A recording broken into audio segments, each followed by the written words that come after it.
à sociedade brasileira para que ela seja cada vez mais inclusiva e solidária. Vamos chamar ao vivo Ana Rebeca Passos. Ana, então, qual a importância desta data de hoje?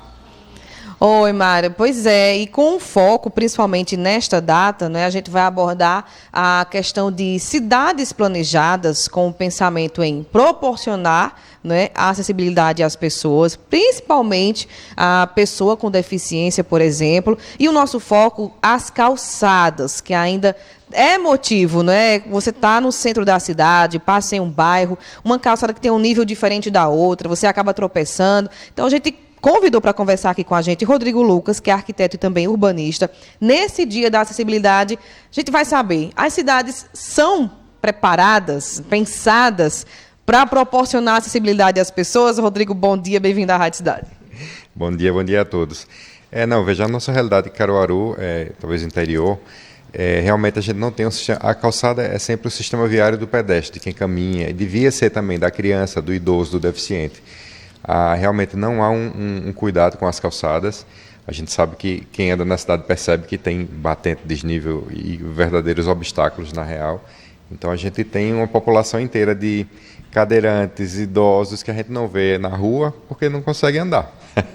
Exatamente. E aí eu te perguntava aqui já nos bastidores, Rodrigo, quando a gente acompanha o desenvolvimento de uma cidade, não é? As construtoras, elas pensam, elas têm que construir um residencial novo, por exemplo, já pensando na acessibilidade?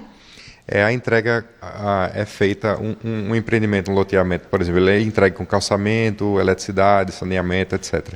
E realmente as calçadas já vêm redondinhas, em princípio, pelo menos minimamente, né? Não tem aquele piso tátil para o cego andar com a guia, mas tem um basicão ali. Agora, o que acontece? Quando o usuário vai fazendo a casa, reformando, subindo o muro, geralmente ele faz aquela rampa de carro que invade a rua muitas vezes, e aí começam a surgir os desníveis e os problemas todos. E de quem é a responsabilidade dessa calçada que não segue um nível? A calçada, quando você recebe o imóvel, a partir daquele momento é sua responsabilidade, proprietário do imóvel, a manutenção da calçada. Então, por exemplo, o pessoal gosta muito de colocar cerâmica. Quando você coloca uma cerâmica que ela faz escorregar, por exemplo, se alguém cai naquela calçada, ele pode lhe processar, porque a calçada é de obrigação sua a manutenção dela e ela ser acessível, ser viável para quem passa por ela. Mas isso em residências, né? A gente tem um comércio, por exemplo, a gente tem um comércio na cidade e a gente percebe que tem calçadas que não são niveladas. A gente processa quem nesse caso?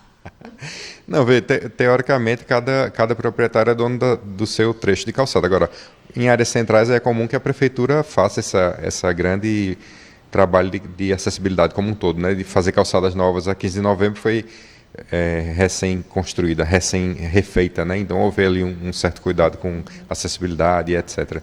Mas, em princípio, acho que pode rolar aí a boa e velha parceria público-privada, né? Para viabilizar uma calçada que tem uma cara toda, uma continuidade, digamos assim. Rodrigo, em termos gerais, qual é a importância da gente discutir a acessibilidade nos dias de hoje, né? Diante dos avanços da tecnologia, nos avanços na questão da construção civil? Em termos gerais, a gente ainda tem o que se debater quanto à acessibilidade nas cidades? Tem muito. Pelo seguinte, como eu disse, a gente tem uma população inteira de cegos, cadeirantes, idosos que precisam de uma calçada tranquila para circular. Eu tive contato com a Associação de Cegos daqui de Caruaru, então foi redescobrir um pouco a cidade a partir do olhar deles, e realmente a gente vê que é absurdo. Assim, existe uma coisa chamada direito à cidade. Esse direito está sendo negado pelas nossas calçadas, porque as pessoas não conseguem circular, não conseguem transitar. A nossa feira, então, né, tem tantos pontos de melhoria. Esse é um deles também, andar no meio daquelas barracas ali, cada comerciante que faz o seu batente. Nas áreas residenciais, sempre o proprietário faz aquela rampa, aquele tobogã para o carro entrar em casa, e é sempre um grande obstáculo para quem passa. Então, tem muitos pontos de melhoria para ser discutido. Caruaru, não é privilégio de Caruaru, não, acho que isso é bem nacional. Assim, a gente tem talvez áreas centrais um pouco mais bem cuidadas, como um todo, e mais em capitais ou cidades de maior porte. Mas a gente tem muito a avançar nesse sentido. A gente não vê o cego na rua, não vê o idoso, porque ele não consegue transitar. Você tira a liberdade dessas pessoas, independente, não é, de uma condição física, intelectual, a gente tira a liberdade, porque a gente só enxerga o nosso, não é, Rodrigo? Tem alguma atualização na tua área, já que você é arquiteto e urbanista, o que tem novidade nesse mercado que vocês apresentam para o mercado para justamente discutir a acessibilidade, não só em calçadas? Olha, eu acho que a acessibilidade como um todo, vamos pensar em um termo mais amplo, que seria a mobilidade. E eu acho que uma questão que avança em várias cidades mais civilizadas, digamos assim, é a questão da restrição do carro em áreas centrais, por exemplo. A gente consegue aumentar as áreas de calçada, gerar, por exemplo, ciclovias, que diminuem muito o trânsito, você ter possibilidade de chegar de bicicleta nos lugares. Então, acho que, de um modo geral, o desincentivo ao carro em áreas centrais é um caminho, e, por conseguinte, aumento das áreas de calçada. Porque aí você tem... pensando no centro de cidade, quem é que compra? Você que é lojista. Quem compra na sua loja não é um carro que passa na sua porta. É um pedestre que está na calçada, que entra, que vê a vitrine. Então, a gente tem muito que melhorar nesse sentido. Eu vejo que é tirar o carro, ou diminuir o carro, restringir o carro, e aí você consegue avançar. Só para citar um exemplo também, eu tive há um tempo na Alemanha, e eu estava na época lá com uma prima que tinha um bebê de, acho que 4 meses. A gente estava com um carrinho de bebê. A gente não deixou de fazer nada naquela cidade. A gente foi para museu, para estádio, para centro de cidade, rodamos tudo. Entre metrô, tudo a gente fez. E tinha um carrinho de bebê conosco o tempo inteiro.